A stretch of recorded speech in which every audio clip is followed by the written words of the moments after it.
Hey, so I was listening to a video, my brother David, and it was really good. It was his latest one, but I think he uploaded it yesterday. Anyways, I got to it this morning, and he got to a part where he talked about this thing that a lot of people try to say about that we should all just agree on the most basic things and not worry about much else, right? And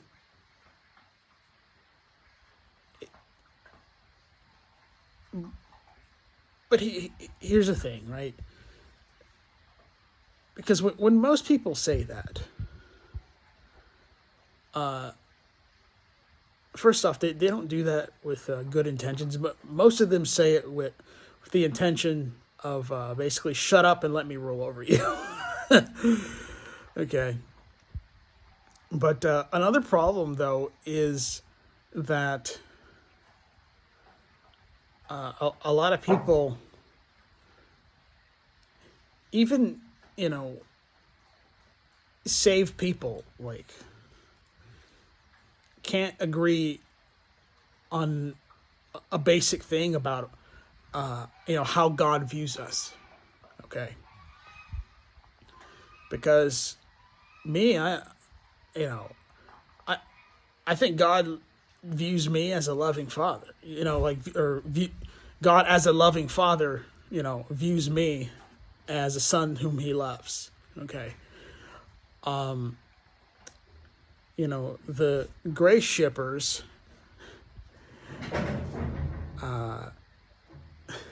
that must be the cats. I don't know if you heard that around the corner. But anyways, so the grace shippers, they basically think that God's super disappointed in you for like most of your life, even after you're saved. And that, you know, that basically most Christians are like an embarrassment in the eyes of God. And, that's very different, okay? Because, you know, a lot of people think that they're God's slave. And I don't believe that. I believe I'm God's son, okay? And I don't believe that God's looking to be a slave owner. I believe he's wanting to be a loving father, okay? And slave owner is very different than loving father, okay?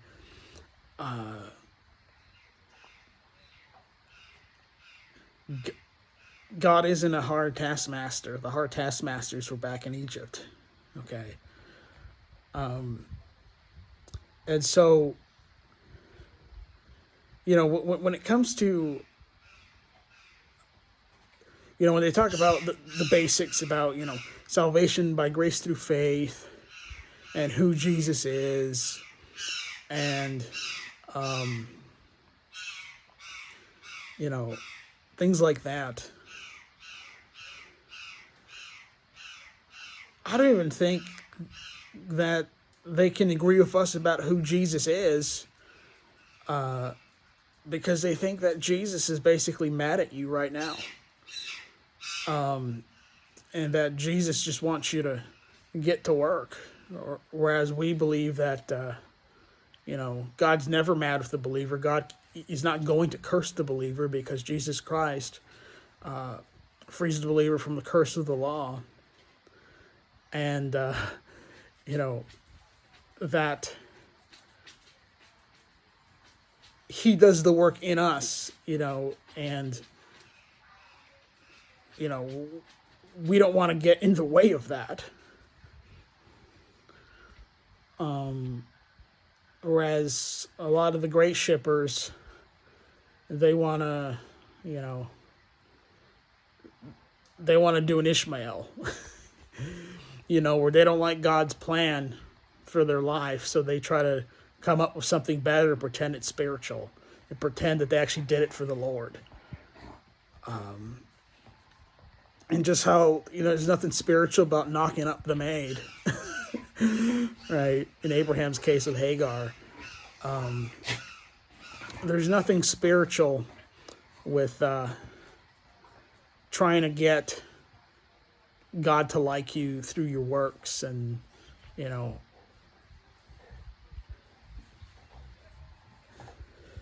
that's not a faith. Okay, the just shall live by faith. I have faith that God both loves me and likes me and is pleased with me, based on what Jesus Christ did for me on the cross, because I view the cross as the ultimate accomplishment.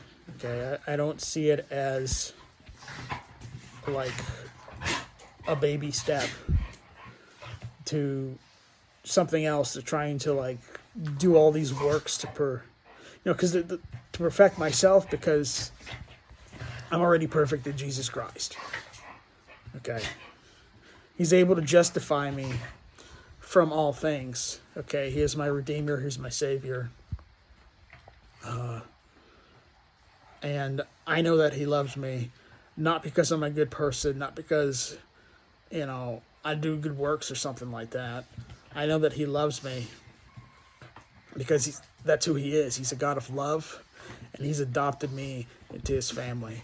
Okay, and I've entered into His rest.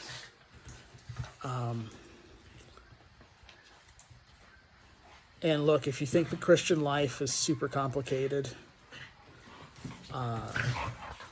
it's because you're trying to make an Ishmael instead of just waiting for an Isaac that God promised you. Anyways, take care.